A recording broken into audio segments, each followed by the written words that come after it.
Hello students, welcome back to SMS education. Student, script के इस video lecture में हम लोग जो है आज कंडीशनल स्टेटमेंट पढ़ेंगे। हम लोग कंडीशनल स्टेटमेंट क्या होते हैं, उन्हें जावास्क्रिप्ट में हम लोग कैसे यूज़ करते हैं। तो हमारे पास दो कंडीशनल स्टेटमेंट मैं यहाँ पे बता रहा हूँ, ठीक है। एक होता है इफ़ एल्स होता है, क्या होता है, इफ़ एल्स होता है। और दूसरा हमारा क्या होता है, एल्स इफ़ लेटर स्टेटमेंट होता है। क्या होता है, एल्स इफ़ लेटर स्टेटमेंट होता है। इनको हम लोग बारी बारी से समझ लेते हैं। जब आपको कंडीशन चेक करके कुछ मतलब एग्जीक्यूट करवाना होता है, तब हम लोग किसका यूज़ करते हैं, हम लोग जो है इफ़ एल्स या एल्स इफ लेटर स्टेटमेंट का हम लोग यूज़ करते हैं। तो चलिए इसको हम लोग ज़रा सिंटेक्स देख लेते हैं, इनको देखते हैं हम लोग कैसे इनको यूज़ करेंगे। तो देखिए यहाँ पे कैसे करते हैं। यहाँ पे तो देखिए यहाँ पे हम लोग क्या करते हैं, इफ़ यहाँ पे क्या लिखते हैं हम लोग, कंडीशन लिखते हैं। यहाँ पे ये हमने यहाँ पे कंडीशन लिखा। कंडीशन लिखने के बाद हम लोग इसका ब्लॉक बनाएंगे, जो भी आपको स्टेटमेंट लिखना है इसमें लिखेंगे। यहाँ पे इसको क्लोज करेंगे और यहाँ पे हम लोग एल्स में आके यहाँ पे क्या करेंगे, हम लोग इसका ब्लॉक बनाएंगे और इसमें जो भी स्टेटमेंट लिखना है वो उसको हम लोग क्या कर देंगे, यहाँ पे लिख देंगे यहाँ पे, ठीक है। तो इस तरीके से हम लोग इफ़ और एल्स का यूज़ कर सकते हैं। ये वर्क कैसे करता है इसका एक ज़रा देख लेते हैं। अगर मान लीजिए कोई कंडीशन अगर है, अगर वो पहले क्या होती है, इवेलुएट होती है। यहाँ पे कोई एक्सप्रेशन हो सकता है, कुछ भी हो सकता है, पहले वो इवेलुएट होगा। अगर उसका रिजल्ट ट्रू आ रहा है तो कौन सा पार्ट चलेगा, अगर उसका रिजल्ट आ रहा है ट्रू तो ये वाला पार्ट चलेगा ट्रू, अगर ये वाला चलेगा ये पार्ट चलेगा। अगर कंडीशन फॉल्स होती है तो कहाँ पे आएगा, वो एल्स वाले पार्ट में आएगा। किस में आएगा, एल्स वाले पार्ट में आएगा यहाँ पे, ठीक है। तो कंडीशन ट्रू है तो इफ़ वाला पार्ट चलेगा, कंडीशन फॉल्स है तो एल्स वाला पार्ट चलेगा। चलिए इसको एक प्रोग्राम से समझ लेते हैं। यहाँ पे मान लीजिए हम लोग क्या करते हैं, यहाँ पे एक एज इंटर कराते हैं या एक एज ले लेते हैं हम लोग, ठीक है।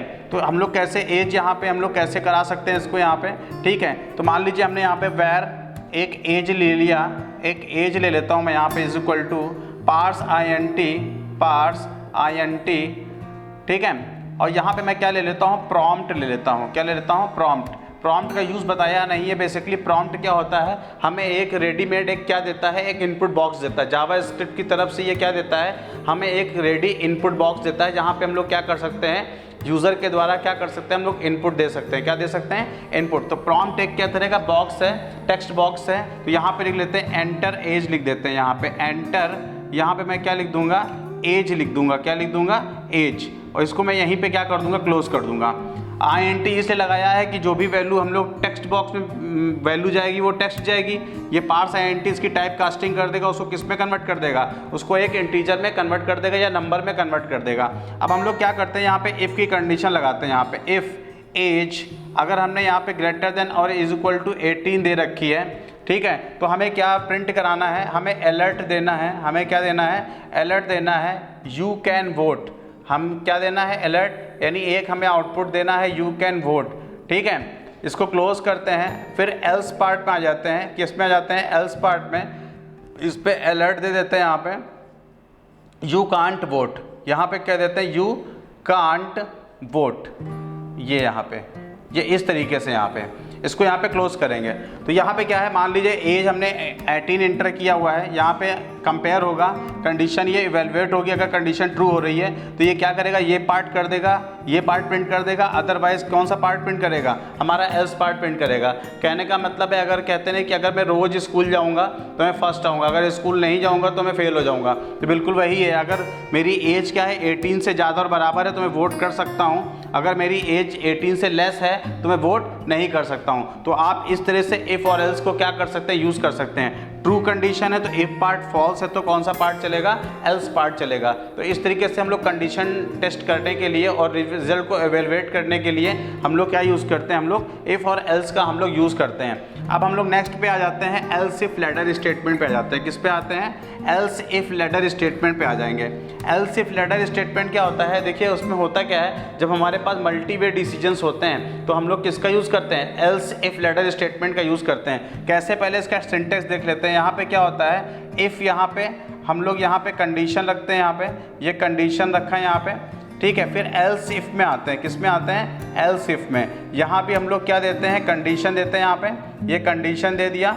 फिर उसके बाद क्या करते हैं, यहाँ पे एल्स इफ के पार्ट हो गए, यहाँ पे एल्स इफ हो गया, यहाँ पे हम लोग ने क्या दे दिया, कंडीशन दे दिया। मतलब आपके पास मल्टी वे डिसीजंस हो सकते हैं, तब हमारे पास में क्या होगा, एल्स इफ का यूज़ करेंगे। ये एल्स पार्ट हो गया, क्या हो गया, एल्स पार्ट हो गया। ये किसका पार्ट हो गया, ये इफ़ का पार्ट हो गया। तो इस तरीके से अगर हमें मल्टीपल डिसीजंस लेने हैं तो हम लोग एल्स इफ लेटर स्टेटमेंट का यूज़ करते हैं। इफ़ में क्या होता है, जैसे हमने मल्टीपल इफ़ दे रखे हैं तो वो हर एक इफ़ को चेक करेगा, चाहे अगर पहला वाला ट्रू है तब भी आगे वाले को चेक करेगा। लेकिन यहाँ पे सिनेरियो दूसरा है, अगर कोई भी स्टेटमेंट अगर ट्रू हो जाता है तो वो वाला पार्ट क्या करेगा, एग्जीक्यूट कर देगा, बाकी वाले को क्या कर देगा, वो स्किप कर देगा। क्या कर देगा, स्किप। मान लीजिए यहाँ पे कंडीशन ट्रू हुई तो इसमें क्या करेगा, इसके स्टेटमेंट्स को वो क्या करेगा, एग्जीक्यूट करेगा। यहाँ पे ये इसके स्टेटमेंट को एग्जीक्यूट करेगा, ठीक है। अगर ये कंडीशन ट्रू है तो इसको स्टेटमेंट को एग्जीक्यूट करेगा, बाकी को क्या कर देगा, स्किप कर देगा। अगर ये कंडीशन फॉल्स हुई तो किस पे आएगा, इस पे आएगा, इसको चेक करेगा। अगर ये कंडीशन ट्रू हुई तो इसके स्टेटमेंट को एग्जीक्यूट कर देगा। अगर इनमें से कोई भी कंडीशन ट्रू नहीं है तो ये किसको कर देगा, एल्स पार्ट को एग्जीक्यूट करेगा। किसको एग्जीक्यूट करेगा, एल्स पार्ट को। तो चलिए इसको भी हम लोग क्या करते हैं, एक एग्जाम्पल से समझ लेते हैं यहाँ पे। तो देखते हैं इसको हम लोग कैसे करते हैं। यहाँ पे देखिए, यहाँ पे हम लोग ने क्या किया, यूज़र के द्वारा हम लोग एक परसेंटेज में इनपुट कराते हैं। तो यहाँ पे मान लीजिए हमने यहाँ वैर ले लिया है, यहाँ पे PER एक वेरिएबल ले लिया है। यहाँ पे हम लोग क्या करते हैं, यहाँ पे पार्स फ्लोट कर देते हैं। यहाँ पे ये पार्स फ्लोट, यहाँ पे पार्स फ्लोट कर देंगे हम लोग, क्योंकि हम लोग को फ्लोट वैल्यू ले रही है यहाँ पे, ठीक है। परसेंटेज क्या होगा, जैसे मान लीजिए 95.5 इस तरह से, तो हमने यहाँ पे फ्लोटिंग ले लिया यहाँ पे, ठीक है। पार्स फ्लोट ले लिया यहाँ पे, प्रॉम्प्ट ले लेते हैं यहाँ पे, ये प्रॉम्प्ट हो गया। तो यहाँ पे हम लोग एक मैसेज एंटर, यहाँ पे हम लोग लिख देते हैं परसेंटेज। यहाँ पे क्या लिख देंगे, परसेंटेज।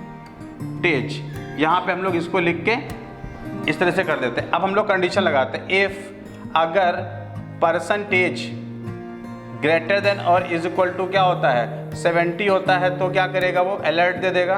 क्या दे देगा, अलर्ट, ठीक है। ग्रेड ए दे देगा, क्या दे देगा, ग्रेड ए दे देगा, ठीक है। हमारे पास और भी पॉसिबिलिटी हैं, तो हम लोग यहाँ पे आएंगे, एल्स इफ़ में आते हैं, ठीक है। अगर परसेंटेज क्या हो जाए, ग्रेटर देन और इज इक्वल टू 60 हो जाए, तो फिर क्या करे वो, अलर्ट में क्या करे, यहाँ पे अलर्ट में यहाँ पे ग्रेड बी करेगा यहाँ पे।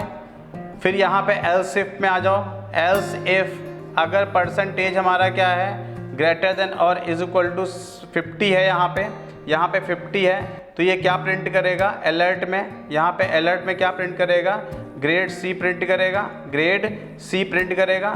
नहीं तो एल्स वाले पार्ट में क्या करेगा, ये एल्स वाले पार्ट में आ जाएगा, अलर्ट लगाएगा यहाँ पे, और क्या प्रिंट कर देगा, ग्रेड डी प्रिंट कर देगा। क्या प्रिंट कर देगा, ग्रेड डी को क्या कर देगा, प्रिंट कर देगा। तो इस तरीके से आप क्या कर सकते हैं, मल्टीवे डिसीजन, मल्टीवे कंडीशंस आपके पास हो तो आप इस तरह से डिसीजन मेकिंग कर सकते हैं। मान लीजिए अगर ये ट्रू हो गया तो सिर्फ ये वाला पार्ट चलेगा, ये वाला पार्ट चलेगा। अगर कंडीशन फॉल्स हो जाती तो इस वाले में आएगा, अगर ये कंडीशन ट्रू हो जाती तो ये वाला पार्ट चलेगा। मतलब इनमें से कोई भी एक कंडीशन ट्रू हो गई तो रिजल्ट हमेशा क्या मिलेगा, हमें ट्रू मिलेगा, और वो स्टेटमेंट को क्या कर देगा, एग्जीक्यूट कर देगा। इस तरीके से हम लोग क्या यूज़ करते हैं, मल्टीवे डिसीजंस का यूज़ करते हैं। तो स्टूडेंट्स, हम लोग इस तरीके से इफ़ एल्स और एल्स इफ लेटर स्टेटमेंट का आप यूज़ कर सकते हैं। जावास्क्रिप्ट में आपको कोई भी टेस्टिंग करनी हो तो आप क्या कर सकते हैं, कंडीशन टेस्ट करने के बाद अगर हम रिजल्ट इवेलुएट कराना चाहते हैं, कुछ प्रिंट कराना चाहते हैं, कुछ कैलकुलेशन करवाना चाहते हैं, तब हम लोग इन स्टेटमेंट्स का यूज़ करते हैं। तो स्टूडेंट्स, ये वीडियो हम लोग यहीं पे एंड कर रहे हैं, ठीक है। अगर आपको आज का वीडियो पसंद आया है तो उसको लाइक, सब्सक्राइब, शेयर करना ना भूलें। Thank you students.